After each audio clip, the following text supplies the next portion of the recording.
اعوذ باللہ من الشیطان الرجیم بسم اللہ الرحمن الرحیم۔ محترم سامعین السلام علیکم ورحمۃ اللہ وبرکاتہ۔ سامعین، آج میں آپ کے ساتھ 19 رجب کا بہت ہی خاص اور مجرب وظیفہ شیئر کروں گی۔ یہ وظیفہ جو آج میں آپ کے ساتھ شیئر کروں گی نہایت ہی آزماتا ہوا عمل ہے۔ یہ عمل بہت ہی آزمایا ہوا عمل ہے۔ اس عمل کی سب سے بڑی بات یہ ہے کہ یہ حدیث شریف سے ثابت ہے۔ نبی کریم صلی اللہ علیہ وآلہ وسلم نے بھی یہ عمل کرنے کو دیا تھا۔ نبی کریم صلی اللہ علیہ وآلہ وسلم دو جہانوں کے سردار ہیں اور نبی کریم صلی اللہ علیہ وآلہ وسلم کی کہی ہوئی ہر بات حق ہے، ہر بات سچ ہے۔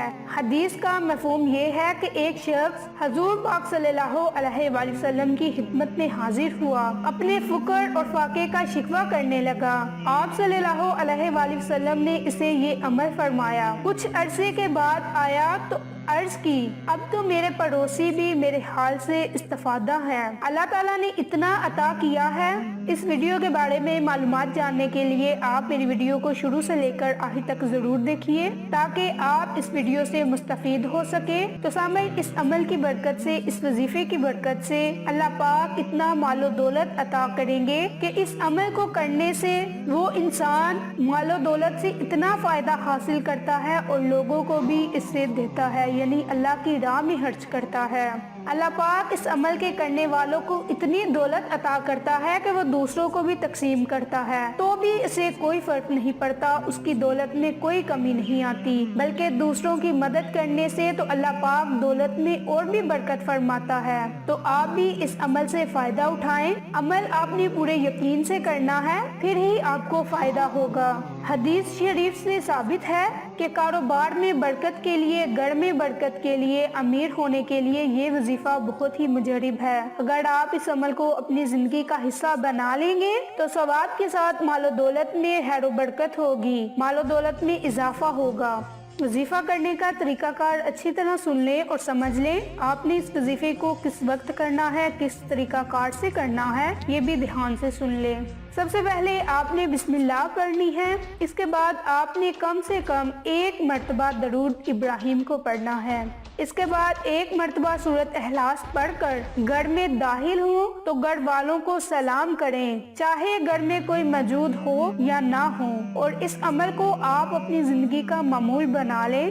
یہ ایسا عمل ہے جو غریب کو امیر بنا دیتا ہے، جس کے پاس کچھ بھی نہ ہو وہ بھی لاکھوں کا مالک بن جاتا ہے۔ درود پاک ایک ایسا عمل ہے جو اللہ تعالیٰ اور فرشتے بھی نبی کریم صلی اللہ علیہ وآلہ وسلم پر درود پاک بھیجتے ہیں۔ درود پاک کے حوالے سے حضرت انس رضی اللہ عنہ سے روایت ہے کہ نبی کریم صلی اللہ علیہ وآلہ وسلم نے فرمایا، جو شخص مجھ پر 1 مرتبہ درود پاک پڑھے گا، اللہ پاک اس پر 10 رحمتیں نازل فرمائے گا اور اس کی 10 خطائیں معاف کی جائیں گی اور اس کے 10 درجات بلند کیے جائیں گے۔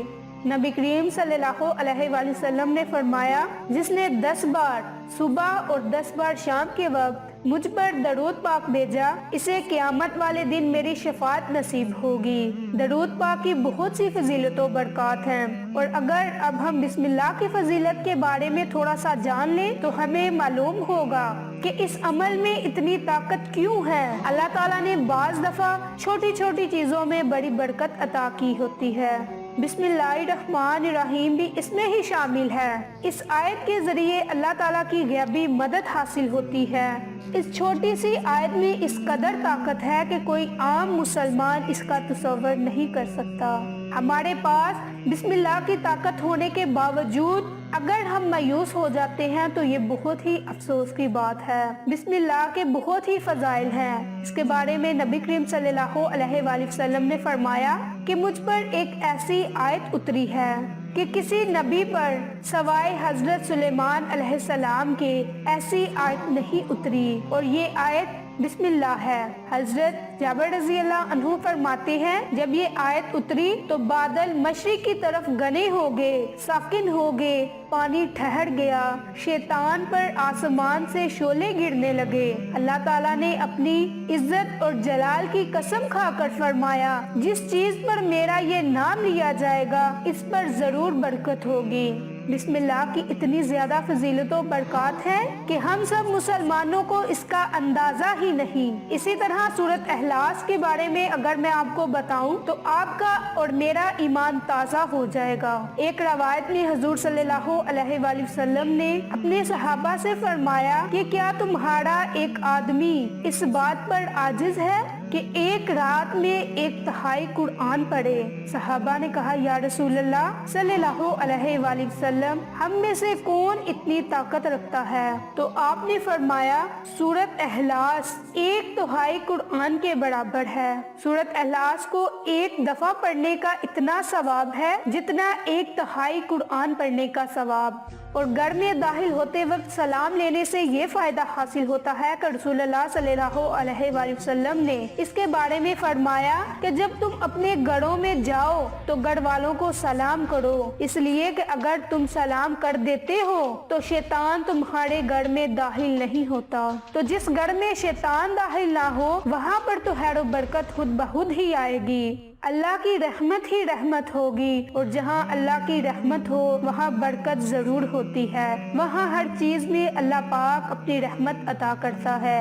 تو اس عمل کی برکت سے، اس وظیفے کی برکت سے رزق میں برکت ہوتی ہے، پیسوں کی ریل پھیل ہوتی ہے، یعنی کہ اس عمل کے کرنے سے آپ کو بہت سے فائدے حاصل ہوں گے۔ لیکن بعض اوقات انسان کے حالات مانند پڑ جاتے ہیں، لیکن کمال بات تو یہ ہے کہ انسان کو ہر حالت میں اللہ کا شکر ادا کرنا چاہیے، اور اللہ کی طرف سے کوئی بھی آزمائش آئے تو اسے خوشی سے قبول کرنا چاہیے، مایوس نہیں ہونا چاہیے، انسان کو اللہ سے ہی مانگنا چاہیے، کیونکہ کسی نے بھی آپ کو رزق نہیں دینا، کسی نے بھی آپ کو دولت نہیں دینی، کیونکہ ہم سب کو صرف اور صرف دینے والی ذات اللہ ہے۔ تو ہمیں اللہ پر یقین کامل رکھنا چاہیے، جو ملتا ہے اللہ سے ملتا ہے، اس لیے تنہائی میں بھی اس کو یاد کرنا چاہیے، اسی کے آگے اپنے سر جھکانے چاہیے، اپنے مسائل پیش کرنے چاہیے۔ تو اب میں آپ کو ایک مختصر سا وظیفہ بتاؤں گی کہ آپ نے کیا کرنا ہے۔ رزق کی تنگی کو ختم کرنا ہے، روزی کے لیے اپنے اس عمل کو کرنا ہے، کاروبار میں برکت کے لیے کرنا ہے، تو آپ نے رات کو سونے سے پہلے یا جب بھی آپ نے چلتے پھرتے اٹھتے بیٹھتے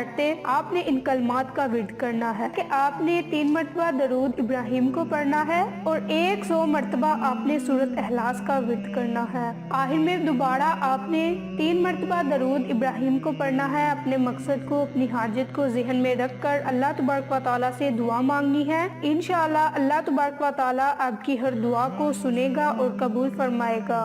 اس لیے آپ نے جو بھی دعا مانگنی ہے، جس مقصد کے لیے دعا مانگنی ہے، جس مقصد کے لیے آپ نے اس وظیفے کو کرنا ہے، اسی کے لیے آپ نے اللہ تبارک و تعالیٰ سے دعا مانگنی ہے۔ آپ نے اس وظیفے کو بالخصوص دولت کے لیے کیا ہے، رزق میں خیر و برکت کے لیے کیا ہے، تو آپ اسی نیت سے اس عمل کو کریں گے، انشاءاللہ اللہ تبارک و تعالیٰ آپ کو ضرور عطا کرے گا۔ تو سامعین، آج میں نے آپ کے ساتھ احادیث کی روشنی میں رزق میں اضافے کا، رزق میں خیر و برکت کا، مال و دولت میں اضافے کا بہت ہی خاص اور مجرب وظیفہ بتایا ہے، اور یہ بالخصوص مال و دولت میں اضافے کا وظیفہ ہے۔ تو آپ اس عمل کو، اس وظیفے کو خود بھی کریں اور دوسروں کے ساتھ شیئر بھی کریں۔ انشاءاللہ پھر کسی نئی اچھی ویڈیو کے ساتھ یا اچھی معلومات کے ساتھ آپ کی خدمت میں حاضر ہوں گے، تب تک کے لیے اجازت دیں۔ السلام علیکم ورحمۃ اللہ وبرکاتہ۔